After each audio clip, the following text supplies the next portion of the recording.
Shalom. Puji Tuhan, luar biasa ya Bapak Gembala, begitu bersemangat. Saya yakin kita semua saat malam hari ini merasakan hadirat Tuhan. Amin. Ya, terima kasih untuk kesempatan yang diberikan baik Bapak Gembala dan seluruh jemaat GBI Keluarga Allah Blessing. Kita akan merenungkan firman Tuhan. Nah, ada sebuah kisah viral di internet ya, ada sebuah tempat Gunung Jihua namanya ya, terletak di Provinsi Anhui ya di Cina. Nah, di sana itu ada sebuah fenomena, orang berbondong-bondong datang mengerumuni sebuah lubang gitu ya. Nah, lubang ini seperti sumur, tapi ada bagian di tengahnya di mana orang itu melihat ngintip. Ya, waktu ngintip itu mereka ekspresinya beragam ya. Tapi utamanya mereka kebanyakan menangis, bahkan ada yang menangis sampai terisak-isak. Ya, nangisnya luar biasa. Nah, apa sebenarnya yang dilihat di lubang itu? Ya, ternyata mereka melihat orang-orang dari masa lalunya. Entah itu keluarga, suami, istri, anak, orang-orang yang dikasihi yang sudah tiada, tidak lagi bersama-sama dengan mereka. Orang-orang yang sudah terlebih dahulu meninggal gitu ya. Nah, 3 hal yang menjadi kemungkinan kenapa mereka menangis demikian. Yang pertama, kemungkinan mereka rindu ya, kangen. Kangen dengan orang-orang yang sudah pergi, yang sudah tidak lagi bersama-sama dengan mereka. Mengenang kembali masa-masa indah kebersamaan. Yang kedua, kalau mereka menangis itu ada semacam penyesalan. Ya, penyesalan misalnya anaknya yang melihat, oh di situ ada papanya, mamanya gitu ya. Dia ingat, kenapa dulu papa mamaku waktu masih hidup, aku belum memberikan yang terbaik untuk mereka. Aku belum melakukan sesuatu yang lebih banyak gitu kan. Dan kesempatan itu sudah lewat, sudah tidak mungkin terulang kembali. Namun ada kemungkinan yang ketiga. Nah, kemungkinan yang ketiga ini adalah bahwa mereka mengingat kembali ketika melihat orang-orang di situ, mengingat luka di masa lalu. Jadi ada peristiwa-peristiwa yang tidak nyaman, tidak mengenakkan, peristiwa menyedihkan yang dilakukan oleh orang-orang yang dilihat itu yang menggores luka dan bahkan luka itu masih ada yang membuat mereka merasa itu merupakan ganjalan dalam kehidupannya. Nah, Bapak Ibu Saudara yang dikasihi Tuhan, ada orang-orang yang menyimpan kepahitan atau luka masa lalu yang berakibat kepada mental mereka. Itu sebabnya menurut catatan dari Kementerian Kesehatan menunjukkan bahwa 1 dari 10 atau 15 orang itu mengalami gangguan kesehatan mental. Ya, gangguan kesehatan mental ini tidak selalu ya, lalu orang kalau menganggap, oh berarti sakit jiwa. Oh miring kurang setengah gitu, enggak ya, kurang 1 on enggak. Tidak selalu demikian ya, kesehatan mental itu berbicara banyak hal ya, termasuk orang yang gampang stres ya, gampang merasa tersakiti. Nah itu juga merupakan bagian dari gangguan mental atau masalah kesehatan mental. Nah ini merupakan hal yang sangat penting karena menurut catatan, masalah kesehatan mental itu masalah yang darurat saat ini ya, bukan hanya untuk anak-anak remaja, tetapi juga orang dewasa. Nah, saya menjumpai ada orang-orang yang sekarang sudah masuk di fase dewasa ya, bahkan sudah berkeluarga, punya anak yang sudah dewasa juga, tapi punya ada semacam masalah yang menjadi ganjalan karena terkait dengan peristiwa bagaimana dulu ketika dia masa kecil ya, diperlakukan yang tidak mengenakan oleh orang tuanya. Bahkan orang tuanya mungkin tidak sadar ya, nggak ngerti, nggak bermaksud demikian. Tujuannya baik, tapi waktu mengasuh pola asuhnya mungkin terlalu keras sehingga anak ini tidak berani menyampaikan kalau dia merasa tersakiti dan itu dipendam. Direpres, dipendam, sepertinya nggak masalah. Tapi itu masih ada di dalam dirinya. Bahkan dia sekarang menjadi orang yang sepertinya nampaknya dari luar biasa-biasa saja, oke-oke aja. Tapi yang tahu dia sendiri bahwa dia sedang bermasalah. Nah, Bapak Ibu Saudara yang dikasihi Tuhan, ternyata pesan yang disampaikan di dalam firman Tuhan yang hari ini kita mau dengarkan itu juga terkait dengan bagaimana supaya kita memiliki kesehatan ya, kesehatan yang menyeluruh dalam segala aspek kehidupan kita. Kita akan membaca di dalam 1 Yohanes 1 ayat yang kedua, 3 Yohanes 1 ya, 3 Yohanes 1 ayat 2. Kita akan membacanya bersama-sama dengan bersuara. 3 Yohanes 1 ayat 2, sudah ketemu? Ya. Saya menyapa yang di streaming juga, semoga bisa mengikuti. Ya. 2, 3. Saudaraku yang kekasih, aku berdoa semoga engkau baik-baik dan sehat-sehat saja dalam segala sesuatu, sama seperti jiwamu baik-baik saja. Ya, amin. Ya, jadi di sini ini merupakan sebuah pesan yang disampaikan oleh seorang rasul sekaligus penatua yang bernama Yohanes. Dia menyampaikan pesan kepada Gaius. Ya, suratnya itu sangat akrab sekali ya. Dan biasanya kalau orang di timur itu kan nyapa, apa kabar? Gimana kabarmu? Jawabannya, oh baik-baik saja gitu ya. Nah ini bukan sekedar basa-basi ya. Yang disampaikan oleh Yohanes kepada Gaius ini merupakan sebuah pesan yang serius. Ya, dia berharap bahwa Gaius itu kondisinya baik-baik saja dalam segala sesuatu. Kemudian di bagian akhir dikatakan sama seperti jiwamu baik-baik saja. Nah, jiwa kita ini meliputi apa? Jiwa manusia itu meliputi emosi. Ya, emosi itu tidak selalu dikaitkan, orang selalu kaitkan, oh emosi, dia emosian gitu. Nah, selalu emosi itu dikaitkan dengan marah ya. Marah itu hanya salah satu dari jenis emosi ya. Ketika orang itu tertawa berarti emosinya emosi senang kan ya. Nah, ada juga emosi menangis itu karena sedang sedih. Nah, jadi emosi itu bagian dari jiwa manusia ya, termasuk pikiran ya. Jadi kemudian kehendak atau kemauan itu bagian dari emosi.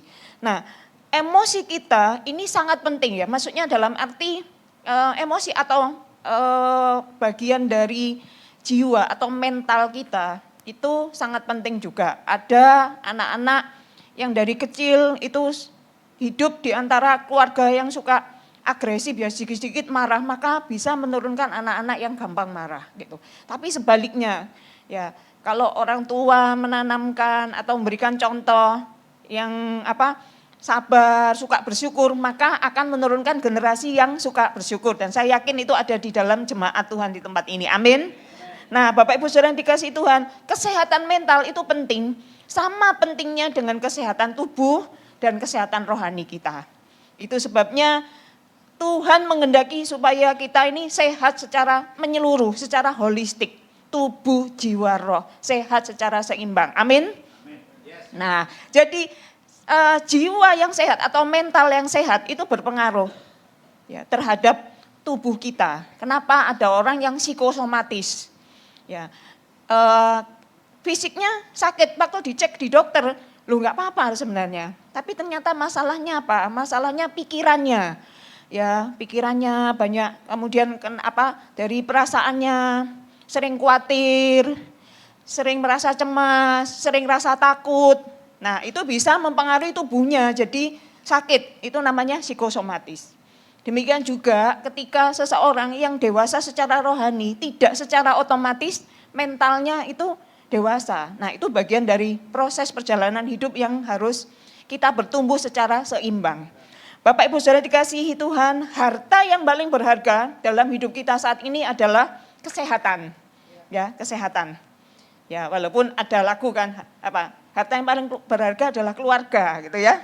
Itu juga berharga. Kalau secara pribadi harta yang berharga itu kesehatan. Kesehatan itu mahal harganya. Itu sebabnya kita perlu menjaga kesehatan. Kalau secara jasmani dengan olahraga ya, dengan istirahat yang cukup, dengan pola makan yang sehat gitu. Kalau secara rohani kita juga menjaga kehidupan rohani kita dengan makanan rohani. Ya, dengan kehidupan rohani yang semakin mendekat, ya semakin bertumbuh dalam pengenalan akan Tuhan seperti tadi yang disampaikan oleh Bapak Gembala. Tapi secara mental kita juga perlu menjaga kesehatan kita. Yaitu bagaimana kita tetap memelihara kesehatan mental ini supaya kita bisa menjadi anak Tuhan yang bertumbuh dewasa secara rohani dan mental kita juga kuat, tangguh di tengah tantangan, tekanan, persoalan hidup, apapun yang menimpa kita, kita tidak gampang stres, kita tidak gampang putus asa, kita tidak gampang kecewa sama Tuhan. Ya, kita akan melihat satu ayat firman Tuhan berikutnya di dalam Amsal pasal 4 ayat 23. Ya, Amsal pasal 4 ayat 23. Demikian firman Tuhan, jagalah hatimu dengan segala kewaspadaan, karena dari situlah terpancar kehidupan. Ya, jadi kita perlu menjaga hati kita. Kalau di dalam teks bahasa aslinya termasuk bahasa Inggrisnya berkata, kita perlu menjaga hati karena dari situlah terpancar topik-topik kehidupan, isu-isu kehidupan.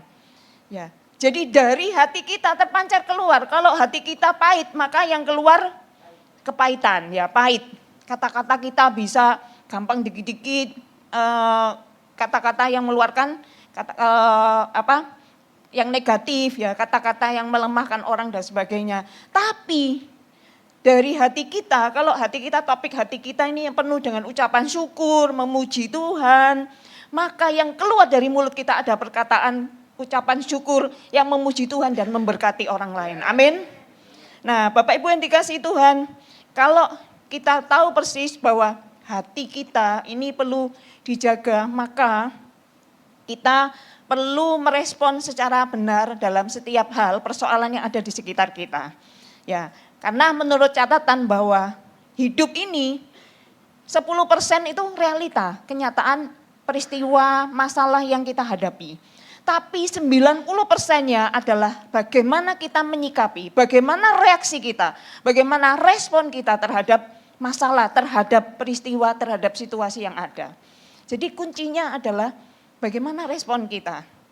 Kalau kita tahu persis bahwa hidup kita ini milik Kristus gitu ya. Kita punya Yesus Kristus, kita punya kekuatan dari Roh Kudus yang memampukan kita menghadapi setiap persoalan. Dan damai sejahteranya yang melampaui segala akal, itu yang memelihara pikiran dan hati kita dalam Kristus Yesus. Itu sebabnya ketika kita menghadapi persoalan, masalah kehidupan, kita yakin dan percaya bahwa kita tidak sendiri. Damai sejahteranya itu yang memelihara hati dan pikiran kita. Itu sebabnya kita tidak perlu overthinking. Ya biasanya istilah overthinking itu kan diucapkan oleh anak-anak muda gitu ya. Tapi tidak menutup kemungkinan orang-orang dewasa itu juga overthinking. Kenapa? Karena kita menghadapi kenyataan hidup yang semakin banyak tantangan, bisa saja kita ada ketakutan akan hal-hal sesuatu yang kita pikirkan melebihi yang seharusnya. Ya itu yang disebut overthinking, berpikir berlebihan disertai dengan kekhawatiran, ketakutan. Nah itu seharusnya tidak perlu. Karena kita punya Tuhan Yesus sumber damai sejahtera kita. Roh Kudus yang dicurahkan dalam hidup kita, itu yang memelihara kita dengan damai sejahtera dan sukacita yang melimpah. Yang melampaui segala keadaan. Amin. Nah itu sebabnya kita mau terus bertumbuh di dalam hati kita untuk senantiasa berharap dan bergantung kepada Tuhan, itu yang membuat damai sejahteranya, itu yang menguasai, melingkupi hidup kita. Nah, ada satu ayat firman Tuhan yang merupakan bagian dari yang disampaikan oleh Daud. Nah, sebenarnya ayatnya itu kalau dilihat ayat per ayat itu luar biasa. Tapi hari ini karena waktunya terbatas, saya hanya akan mengajak membaca satu ayat itu pun bagian A. Mazmur pasal 23 ayat 3a. Ya, Mazmur pasal 23 ayat 3 bagian A. Ya, singkat saja, ia menyegarkan jiwaku. Ia di situ siapa? Tuhan. Kita mau ucapkan sama-sama, 2, 3. Tuhan menyegarkan jiwaku. Sekali lagi, Tuhan menyegarkan jiwaku.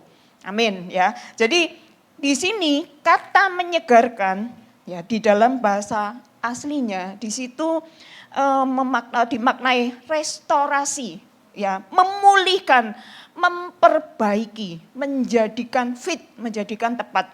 Jadi jiwa kita itu butuh direstorasi, dipulihkan, diperbaiki. Karena jiwa kita ini bisa saja yang tadi ya ada topik-topik kehidupan yang memenuhi kita ini banyak masalah, persoalan yang melingkupi, menguasai hati kita, melebihi dari kasih Tuhan, kekuatan dari Tuhan. Bisa saja kita lebih dikuasai oleh itu semua. Namun kita melihat dari yang disampaikan oleh Daud, dia berkata bahwa Tuhan itu sumber damai sejahtera, Adonai Shalom. Karena di dalam Mazmur 23 di situ berbicara tentang ada 7 nama Tuhan. Yang hari ini yang saya ambil ayat yang ketiga bagian A, di situ berbicara tentang Adonai Shalom, yaitu Tuhan sumber damai sejahtera kita. Amin. Ya. Mungkin orang berkata bahwa kebahagiaan ditentukan dari banyaknya harta, banyaknya relasi, kedudukan, ya, kemasyhuran dan sebagainya. Bukan berarti itu tidak penting, ya. Bukan berarti orang punya harta, ya, punya harta yang melimpah atau kalau itu dijadikan untuk memberkati pekerjaan Tuhan, oke saja gitu ya. Tetapi bukan segala-galanya, itu semua bukan segala-galanya. Karena apa? Sumber kebahagiaan bukan itu semua. Ada orang yang memiliki semuanya, harta yang berlimpah, relasi yang banyak. Ya, dari luar kelihatannya kehidupannya enak, tapi tidak merasakan damai sejahtera. Atau bahkan damai sejahteranya hilang. Dia merasakan kekosongan hidup. Karena apa? Karena tidak punya Tuhan. Kita bersyukur dengan kondisi keberadaan kita, apapun kondisi kita. Tuhan itu yang merupakan sumber damai sejahtera kita. Amin. Bahkan mungkin ada persoalan-persoalan tantangan hidup yang rasanya kita tidak kuat. Tapi kok damai sejahtera, hati kita bisa tetap tenang. Ya, kita bisa menghadapi itu semua dengan percaya karena Tuhan itu yang memberikan kekuatannya yang baru setiap hari atas kita. Amin. Ya, jadi bersyukur karena kita punya akses untuk mendapatkan anugerah Tuhan. Kita memperoleh akses untuk terhubung dengan Tuhan yang merupakan sumber kekuatan, sumber pemenuhan segala kebutuhan kita. Terutama apa yang tidak bisa diberikan oleh dunia ini, itu yang kita terima di dalam Yesus Kristus. Amin. Jadi bersyukur kita menjadi anak-anak Tuhan di tengah segala krisis dan masalah di dunia ini. Kita butuh gandol Gusti, ya, berpegang teguh kepada Tuhan Yesus. Ya, sehingga itu yang membuat kita senantiasa kuat menghadapi berbagai macam tantangan dan persoalan hidup. Nah, dan yang penting adalah bagaimana kita berdamai. Berdamai itu kaitannya dengan apa? Berdamai dengan masa lalu. Kita boleh mengingat masa lalu untuk sebagai pengalaman hidup, pembelajaran. Tapi jangan masa lalu itu membuat kita kemudian tidak berani melangkah ke depan. Atau masa lalu itu membuat kita hari ini merasakan ada banyak luka yang belum diselesaikan. Kita perlu berdamai dengan masa lalu dan mengampuni orang-orang di masa lalu yang mungkin sudah menyakiti hati kita. Itu sebagai sebuah kunci untuk kita maju ke depan. Dan bagaimana kita berdamai dengan diri sendiri. Ya, karena Tuhan Yesus sudah mendamaikan kita dengan Allah. Tapi bagaimana kita seringkali bahkan kita tidak bisa mengampuni diri kita sendiri. Ada banyak orang yang merasa aku ini gagal, aku ini tidak cukup baik untuk diperkenan Tuhan. Ya, banyak orang yang merasa dirinya ya kurang ini, kurang itu, lalu membandingkan diri dengan orang lain. Nah, orang yang sehat secara mental itu adalah bisa menerima diri secara sehat dengan segala kekurangan dan kelebihan. Orang yang bisa berdamai dengan masa lalu, karena masa lalu seburuk apapun, kalau kita mau berdamai, kita mau ke depan lebih baik lagi, kita mau dipulihkan di dalam Tuhan Yesus. Amin. Dan ketika kita belajar untuk memiliki mental yang sehat, itu diawali juga kesanggupan kita untuk kita berpikir bahwa masa depan yang lebih baik itu Tuhan sudah sediakan atas kita. Amin. Itu sebabnya mari kita melangkah ke depan dengan tidak perlu dibebani oleh masa lalu yang membuat kita ini terhambat untuk maju di dalam Tuhan. Kita tidak perlu dibebani dengan penyesalan-penyesalan karena kita merasa diri, kenapa aku kok begini, kok begitu. Tuhan aja loh menerima kita, memberi kesempatan kita untuk melangkah ke depan lebih baik lagi. Amin. Itu sebabnya Bapak Ibu Saudara yang dikasihi Tuhan, hari ini, malam ini, kita mau datang kepada Tuhan dengan bersyukur. Karena Dia yang sudah melimpahkan kekuatannya, damai sejahteranya, itu yang terus akan membuat kita memiliki kesehatan, sehat secara rohani, sehat secara mental, dan sehat secara tubuh. Amin. Ya, kita akan mengakhiri firman Tuhan ini dengan satu ayat penutup yang akan saya bacakan di dalam Filipi pasal 4 ayat yang ke-7. Demikian firman Tuhan. Damai sejahtera Allah yang melampaui segala akal akan memelihara hati dan pikiranmu dalam Kristus Yesus. Ya, damai sejahtera itu yang memelihara kita sehingga kita sejahtera dalam segala sesuatu. Ya, sejahtera termasuk sejahtera secara rohani, secara jasmani, baik secara mental. Sehingga bahagia yang sejati ketika kita ini dekat dengan Tuhan. Ketika kita melekat dengan Tuhan Yesus, itu sumber kebahagiaan kita. Ya, bukan sesuatu yang lain itu hanya pelengkap. Nah, Bapak Ibu Saudara yang dikasihi Tuhan, malam hari ini saya mengundang kita semua, ayo kita semakin mendekat kepada Tuhan di tengah-tengah tantangan, kondisi apapun masalah yang Bapak Ibu hadapi, Tuhan Yesus selalu ada menyertai. Amin.